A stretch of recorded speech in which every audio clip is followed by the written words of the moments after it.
All right, Coach. I think I remember. I don't know if you told me this or I heard from somebody else how you've described the '85 team, Sean Day, Dan Grant, Darryl Zachary, those guys, as maybe your most athletic team. Do you think that's true?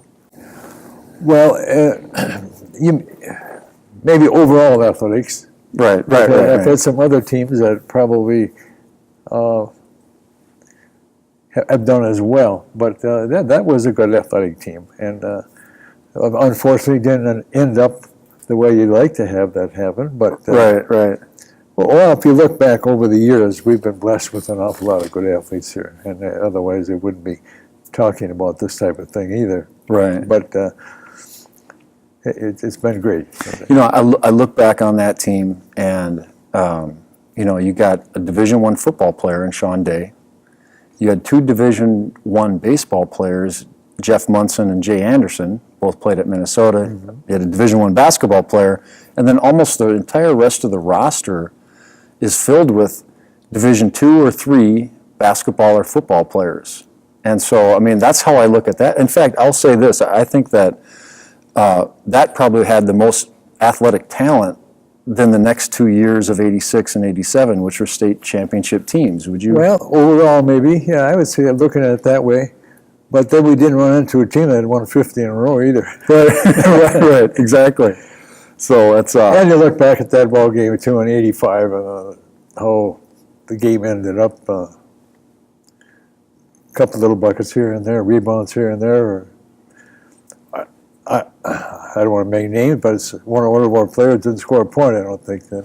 Well, that was Darryl Zachary. He was in foul trouble, I think, for much of that game, and that maybe benefited me because I got to play a little bit more as a sophomore. But we really needed him. Sure. You know, he plays a normal game with how that game unfolded, and he puts up his normal 12 points and 7 rebounds. Yeah. We win that game. And it wasn't necessarily nervousness or anything like that. It just got in foul trouble, which happens in games. Right. And you look back and what would have happened would have been different.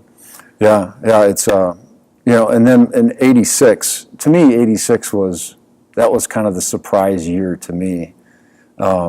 Would you say that out of maybe those three teams of '85, '86, '87? I would say that. Yeah, I don't think I anticipated the play by everybody that happened that year, but of the 3 years. '85, '86, '87, that was a surprise, right? Yeah. Do you think, too, that... Oh, let me ask you this, too. If '85 was one of your most athletic teams, I've also heard you say that the '75 team was maybe your best overall team. Well, we were talking about that a little bit earlier here, and I think we had an awful lot. Well, why the '76 team won the state championship? Because of the '75 team that got them prepared for it. Right. It just, it's funny. You never know what's going to happen down the line. But we've been blessed to name athletes over the years. So. Well, what are your memories from, say, the '75 team? I mean, I don't really know. I know Steve Lingenfelter and I know Tom Kershell, but tell me about the '75 team and why you think kind of highly of that team. Well, yeah, my neighbor across the street, Greg Peterson, and his next-door neighbor, Tom Loris? Tom Loris. We had Bill Bergstedt, another kid about 6'6", probably would have been a starter on most years. We had a couple of guards and nobody knew that much about. Yeah. It's just, I think we were talking here about togetherness and teams playing as a team.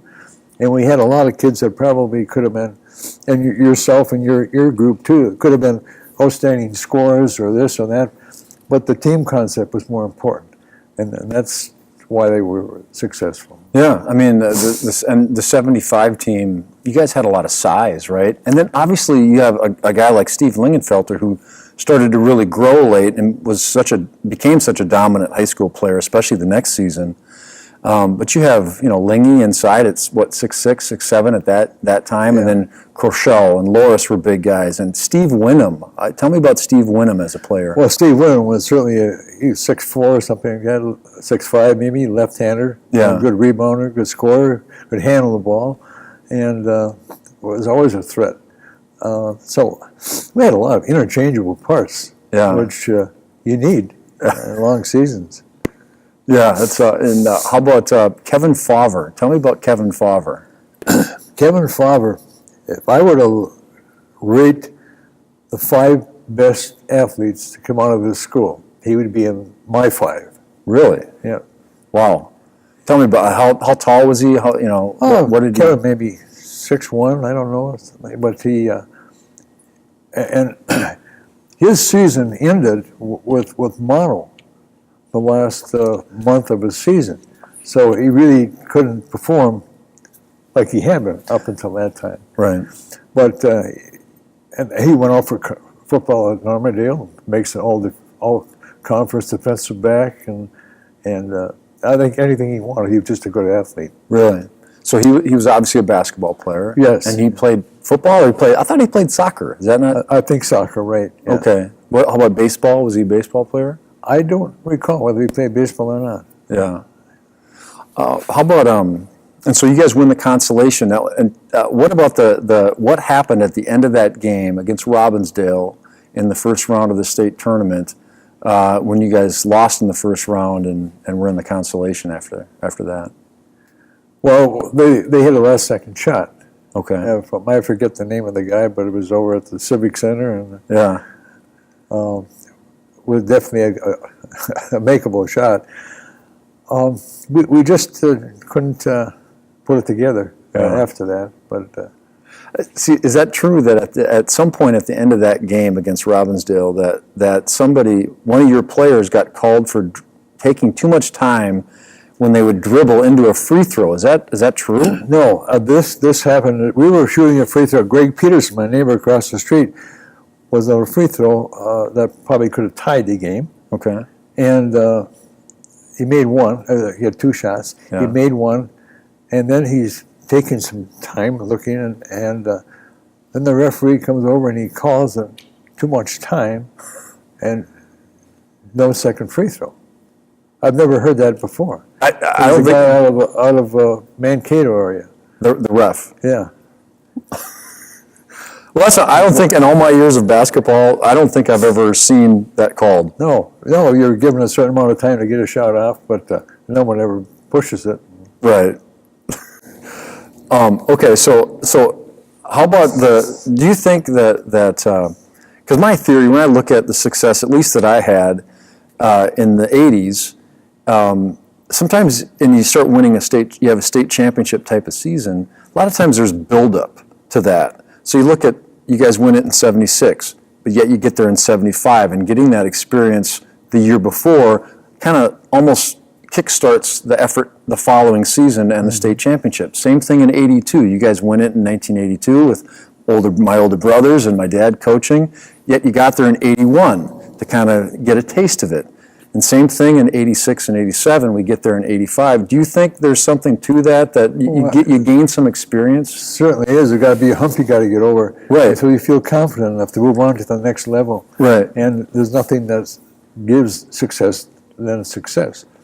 And so as much as you go, and whenever you have seasons that are maybe not championship seasons, but you have a good season and some kids coming back, you got a lot of hope for maybe the next year. Right, and so by the time you get there, you've been in this environment before. You're not just happy to be there. Because I remember thinking in 87 when we got back there again, so this is my 3rd time in the state tournament, I finished 3rd as a sophomore, finished 1st as a junior, and it was all business for me. I mean, it was, and plus, we're undefeated in having the season we were having, and it was almost a magical season in some ways. At least that's my memory of it now. But it was all business when I, as a player, at least my senior year. Well, I think you look back at all those teams, and it seems that you have championship teams. It's more of a business than just something to play, and you know what you got to do and how you have to perform, and right. you go out and you try to do that.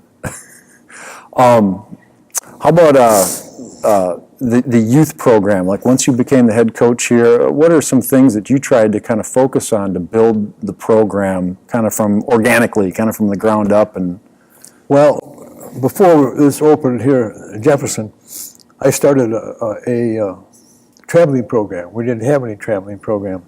I had a friend of mine from Superior who had played at the University of Minnesota, and he lived in Fridley, and he had 5 or 6 teams, and I got 5 or 6 teams. We got St. Louis Park and us, and I forget all the name of them now, but we played 12 games, and $5, and we paid for referees, and I gave up a Saturday practice so we could play at home games, and just to get kids interested in that. And then later on, Lloyd Holm and we got a junior high traveling league going, and this gets kids playing just so they're thinking basketball a little bit, not like it is now, like AAU, where you got to think of 12 months a year. It's just your off season. Right. So you were, I mean, as far as building the program here that had so much success, I mean, you're a big part of that. I mean, you took pride in that, and you felt like you needed to be involved in the lower levels because eventually these kids are going to be in your program and you're going to be coaching them. Well, yeah, and one of the things that helped me was that I went over to Wisconsin 15 years basketball camps, and they had summer programs, and they had camps, and we didn't have anything like that. And so Whitey Johnson and I, we tried to get that going here. Whitey Johnson, yeah, from Armstrong. You bet. Yeah. And I've known him from Eau Claire days, years before that. So we tried to do, we used to sit around, and the college kids, I don't know if you remember any of the guys that played at Eau Claire, they went to NEA tournament 5 or 6 years, and they were very good. Frank Shady and a couple others, but we thought, boy, the kids really live basketball. And so we could just bring the summer programs, camps, and play. And we'd sit around and watch those college kids play after the programs are over during the day, watch them play for an hour, hour and a half. And that's just great. So then eventually we did get camps going here, and I was going here. I went around Leavens, who's my next door neighbor, and I talked with him. That's right. And I helped him get a camp going at Normandale. Yeah. And they're not quite as successful anymore. They don't even use them anymore because there's so many other things. But just to get kids involved in the game of basketball. What do you think? What do you think was important for kids to do? I mean, besides just, hey, kids, go play basketball. I mean, were there things that you kind of tried to focus on as far as you wanted the youth coaches to be kind of working on with the kids? Well, the big thing is, and it's still around today, is fundamentals. And you watch kids are playing AAU, they play 9 games and they practice once. They don't work on the fundamentals anymore. I know. And you go right back, and anything you do, you got to have the fundamentals down before you can do it right. And you got to go back to them once in a while. Right. And and the talent is certainly much better, but doing it the right way, my philosophy anyway. I mean, I think there's some good. The kids play more. I mean, if the decision is my kid's going to lay on the couch all day and play video games, or he's going to go play a 5-on-5 game, well, that's an easy decision. Be active, but do it smartly, right? I mean, because you'll have more success as a player if you learn the proper fundamentals the right way. Then it's a better experience overall. Well, that's been my philosophy too, and and you can argue that about whether it's good to play 9th grader to play 65 games or play 25 and play them right, and little practice in there and polish up some of the things that you didn't do right last week and try to move on and be the next step, be a little better player. Right.